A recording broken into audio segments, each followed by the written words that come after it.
अपने पुत्र इंद्रजित की मृत्यु का समाचार सुनकर रावण दुखी एवं व्याकुल हो विलाप करने लगा। फिर पुत्रवध के प्रतिशोध की ज्वाला ने उसे अत्यंत क्रुद्ध कर दिया। वह राक्षसों को एकत्रित कर बोला, हे निशाचरों, मैंने घोर तपस्या करके ब्रह्मा जी से अद्भुत कवच प्राप्त किया है। उसके कारण मुझे कभी कोई देवता या राक्षस पराजित नहीं कर सकता। देवासुर संग्राम में प्रसन्न होकर ब्रह्मा जी ने मुझे बाण सहित विशाल धनुष भी दिया है। आज मैं उसी धनुष से राम लक्ष्मण का वध करूंगा। मेरे पुत्र मेघनाद ने वानरों को भ्रम में डालने के लिए माया की सीता बनाकर उसका वध किया था, परंतु मैं आज वास्तव में सीता का वध करके उस झूठ को सत्य कर दिखाऊंगा। इतना कहकर वह चमचमाती हुई तलवार लेकर सीता को मारने के लिए अशोकवाटिका में जा पहुंचा। रावण को यह नीच कर्म करने के लिए तैयार देखकर रावण के एक विद्वान और सुशील मंत्री सुपार्श्व ने उसे रोकते हुए कहा, महाराज दशग्रीव, आप प्रकांड पंडित और वेद शास्त्रों के ज्ञाता हैं। क्रोध के वशीभूत होकर आप सीता की हत्या क्यों करना चाहते हैं? किंतु क्या क्रोध के कारण धर्म को भूलना उचित है? आप सदैव धैर्यपूर्वक कर्तव्य का पालन करते आए हैं, इसलिए यह अनुचित कार्य न करें और हमारे साथ चलकर रणभूमि में राम पर अपना क्रोध उतारे। मंत्री के वचन सुनकर रावण वापस अपने महल लौट गया।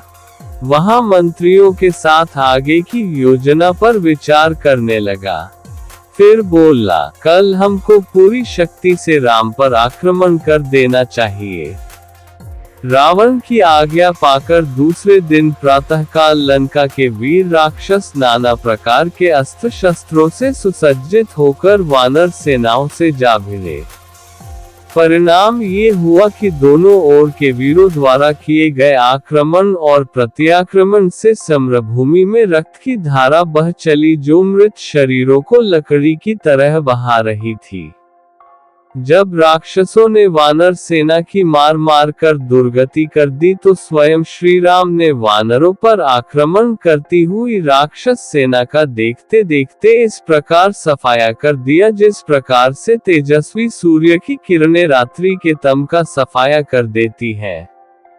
उन्होंने केवल आधे पहर में 10,000 रथों, 18,000 हाथियों, 14,000 अश्वारोही वीरों और 2 लाख पैदल सैनिकों को मार गिराया।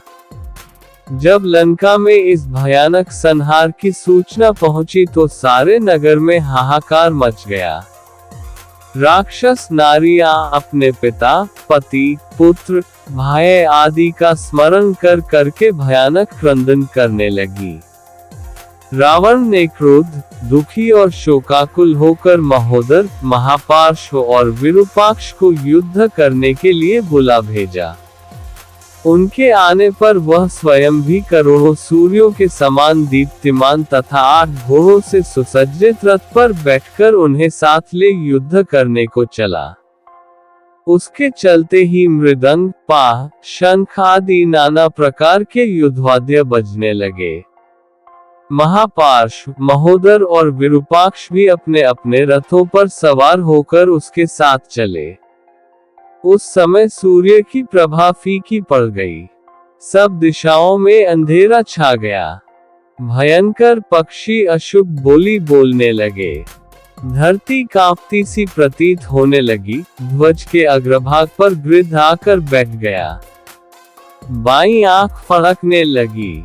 किंतु इन भयंकर अशुभ लक्षणों की ओर ध्यान न देकर रावण अपनी सेना सहित युद्धभूमि में जा पहुंचा। ये कथा रावण के चरित्र और उसके अंत का एक महत्वपूर्ण अंश है। इसमें दिखाया गया है कि कैसे अपने पुत्र इंद्रजित की मृत्यु के बाद रावण अत्यधिक क्रोधित और दुखी हो जाता है। उस क्षण में वह अपनी भावनाओं में बहकर सीता का वध करने के लिए अशोकवाटिका पहुंच जाता है। लेकिन रावण के मंत्री सुपार्श्व उसे इस गलत कदम से रोकने के लिए तर्कपूर्ण ढंग से समझाते हैं कि उसे धर्म का पालन करना चाहिए और अपनी क्रोध की आग को युद्ध भूमि में राम के खिलाफ उतारना चाहिए, न कि सीता जैसी निर्दोष स्त्री पर। रावण अपनी योजना बदलता है और अपने मंत्रियों के साथ विचार कर अगले दिन राम पर आक्रमण करने का निर्णय लेता है। इस युद्ध में दोनों पक्षों के वीर योद्धाओं द्वारा भीषण संग्राम होता है, जिसमें राम अपनी अपार शक्ति का प्रदर्शन करते हैं और राक्षस सेना को भारी नुकसान पहुंचाते हैं। ये प्रसंग रावण की मानसिक स्थिति और उसके विनाश की ओर बढ़ते कदमों को स्पष्ट करता है। अशुभ लक्षणों के बावजूद रावण अपनी सेना के साथ युद्ध में उतरता है, जिससे ये संकेत मिलता है कि उसका अंत निकट है। इस प्रकार ये कथा रावण की त्रासदी और उसके अंत की ओर अग्रसर घटनाओं का चित्रण करती है।